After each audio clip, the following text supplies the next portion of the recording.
taking on bureaucrats and corporations that would stand in the way of health freedom and making sense out of medical propaganda. The voice of health, freedom, and liberty, Robert Scott Bell. You know, GMOs are popping up in the weirdest of places, including southern Aragon? No, I'm thinking Oregon. Aragon? Where's Aragon from? Lord of the Rings. Have I gone back to Lord of the Rings already? We're just starting the show, Super Don. What's wrong with me? I do not live in Aragon. You live in Oregon. What do I know? How long have we been doing this? You could have moved. I don't know. Blink, he's moved. No, yes. This GMO's in Oregon. I'm thinking southern Oregon, especially weird. Even weirder, Ashland, Oregon.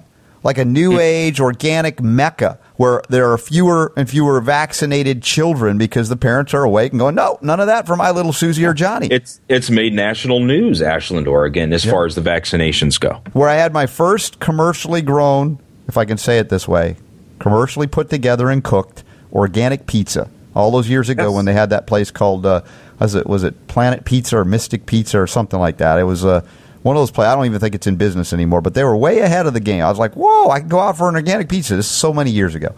So, you know, Ashland's out there, right? And I love Ashland. Beautiful town. I thought about moving the family there once. But there is something that's so bizarre that you ran across, Super Don. There's a company, and we talk about Monsanto. Everybody knows Monsanto, the great evil. But it looks like there's a silent, quiet partner, like running underground or submersible, like in stealth mode. Doesn't want to be seen. It parked itself in the place we would last think to look for it. A genetically modified organism company right in, guess where? Ashland, Oregon. Super Don, what is this Syngenta all about? Well, you know, it's I have to say I have to make a confession here. I'm kind of embarrassed about the fact that why would you be embarrassed? I had no idea that these guys were here. And you know, we've been talking about GMOs and you know Jeffrey Smith and Ronnie Cummins, and I mean we've been doing this for years. And I've been so focused on what's going on a national level that it never occurred to me that there might be something going on here locally where I live. Yeah. And my wife actually brought this to my attention yesterday or day before yesterday. Mm-hmm. And there was an article in our local paper, and it turns out that this company, Syngenta, which I'd never heard of, I believe they're number 3. Yeah. They're the third largest GMO company. You've got Monsanto, which we've heard of, obviously. Yep. There's DuPont. Yep. Everybody's heard of DuPont. And then there's this company, Syngenta. They're a Swiss company. And these guys, they're growing GMO crops right here in Ashland, Medford, and Grants Pass area all around us here. And I was just like, holy cow, are you kidding me? And so I did a little bit of research, and there's a group here locally that has started up called GMO Free Jackson County, which is going to try and take these guys on.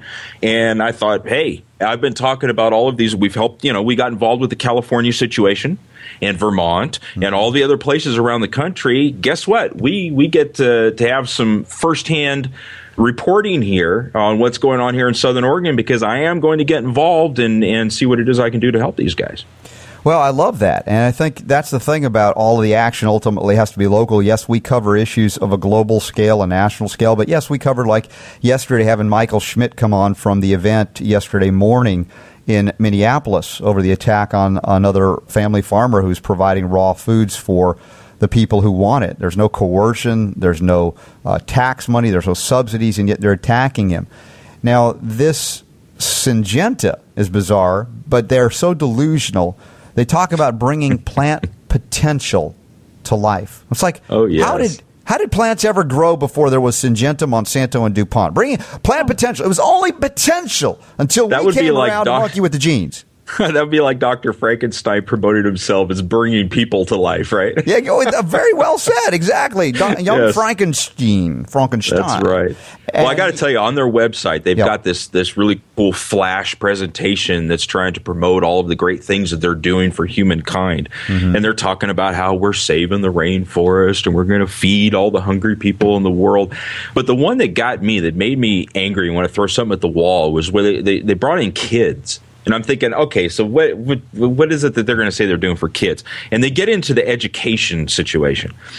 And they go on to say in this flash thing that they've got on there that education is vital to reducing rural poverty. Okay, we can agree with that, right? Education's important. When kids get educated, in these other countries. Wait. Educated or indoctrinated? Come on, man.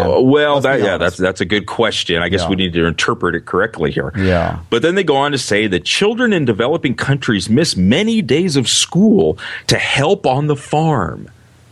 These poor children are missing school time because they're on the family farm helping out with the stuff that's going on the farm. We want to see more of that, do we not? Well, you would think so. But Syngenta has a solution to the problem, you see. Because Syngenta says, well, how can these kids work towards a better future?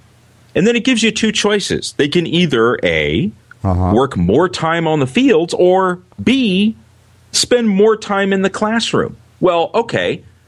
Let's say not a bad thing to have more kids spending more time in the classroom, right? Except what they're implying here is that by giving farmers genetically modified seeds so they can grow genetically modified crops, that means there will be less work for the kids having to work on the farm, which means that they'll get to go to school and they'll be more successful because Syngenta is just worried about the children. This is the biggest load of BS I've seen in a long time. Clearly, they're more concerned about kids being indoctrinated into good little global life science, biotech industry consumers.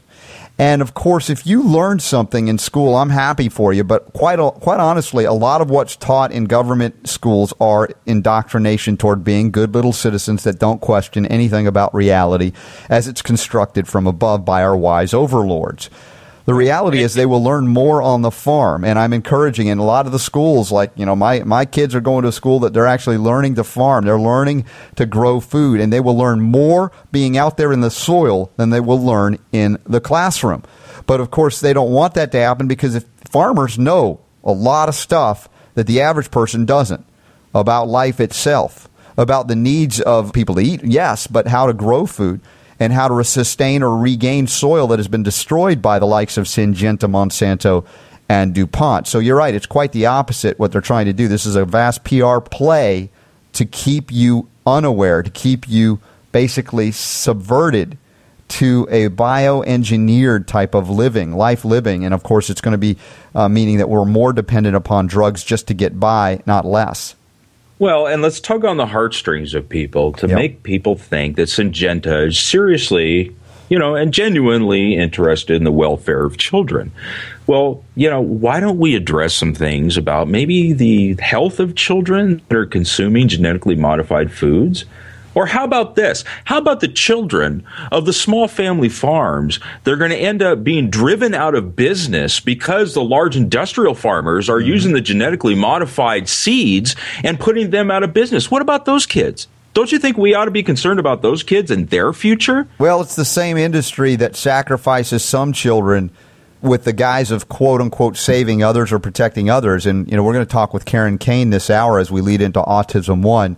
You want to talk about a brutal, heart-wrenching story of her daughter being literally killed ultimately by the vaccine, similar to the way we're seeing the disease increase due to consumption of GMO foods or working on farms with GMOs that are allowing for more, not less, pesticide use, which is carcinogenic.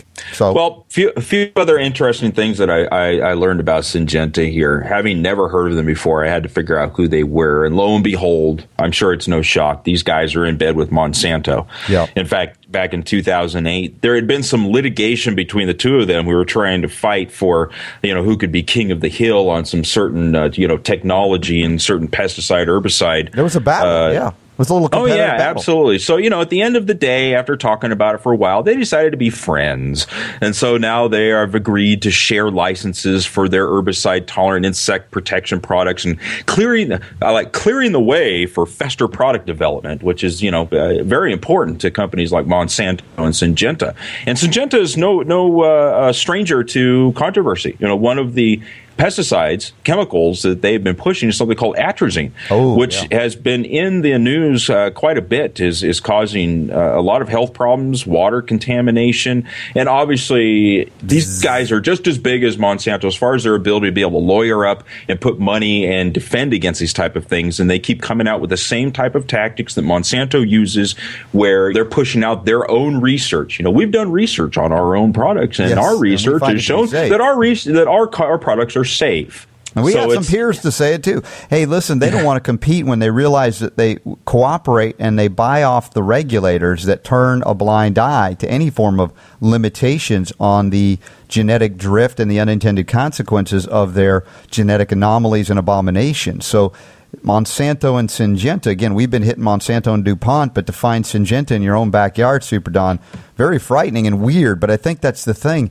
They must have selected that region there in Ashland to think that, hey, we'll go unnoticed here. No one will ever think to look in Ashland for a GMO company.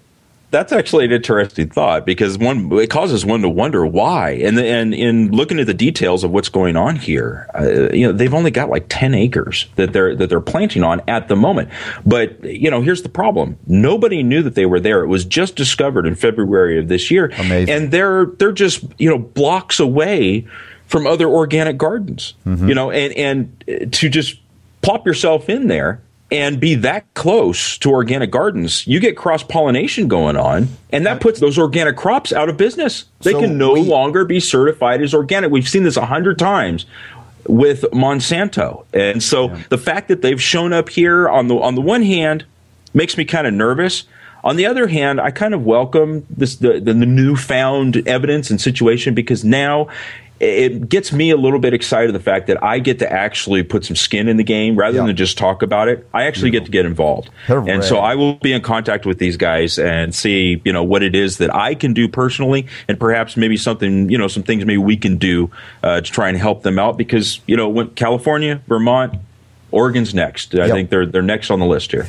Well, everybody, you can see everything we've just discussed in our opening segment here on the Robert Scott Bell Show with Super Don about the Syngenta company. We've got the links at robertscottbell.com in the show notes today, including the Mail Tribune, which is Southern Oregon's news source, talking about a group that is now working on a banning of these genetic alterations right there in Southern Oregon and Ashland. So you got to check that out. And Super Don's going to be front and center. He's going to report to us on this. Maybe we'll get some guests talking about it as well. And maybe you can go down there to Syngenta itself and see if they want to buy Solindra's sign from Fremont. Yeah, hopefully they'll be out of business quicker than they were. Yeah, indeed. Well, we got a great show as always. Thank you, Super Don. Welcome to the Robert Scott Bell Show, because we didn't even welcome you. You know how it is. You hit the ground running here. That's what we do. We don't wait around to say welcome. You're always welcome. Why should we bother and say thank you? Why would we be grateful? We are. And we're grateful that you would support those of those companies that are non-GMO, that are right here on the Robert Scott Bell Show, supporting this message of health, freedom, and liberty. We ask only that you would say thanks to them in the way that you can. Karen Kane's coming up next. We're going to talk about a horrific vaccine injury to her daughter, and her daughter lost her life a few years back, but how Karen's turning this into positive things. And she'll also be at the Autism One conference in Chicago, Lombard, coming up May 23rd through 27th. I hope to see you all there. Next hour, John Rappaport, NoMoreFakeNews.com, is joining me again. We're going to talk about, well, we might talk about vaccines, but there's a new YouTube that he put out. Did Nancy Pelosi actually acknowledge the Barbara Starfield report, and that 225,000 Americans are dying every year due to modern medicine, and Obamacare is going to make it worse? This could be interesting. And remember the vaccine seminar, to end all vaccine seminars, Armed and Dangerous, all the things they don't want you to hear, available at robertscottbell.com. Click the link right there, take it a web seed, please download it. That helps us to continue our research and keep us going here on the United States and World of Health Talk Radio. Back after this. The Robert Scott Bell Show.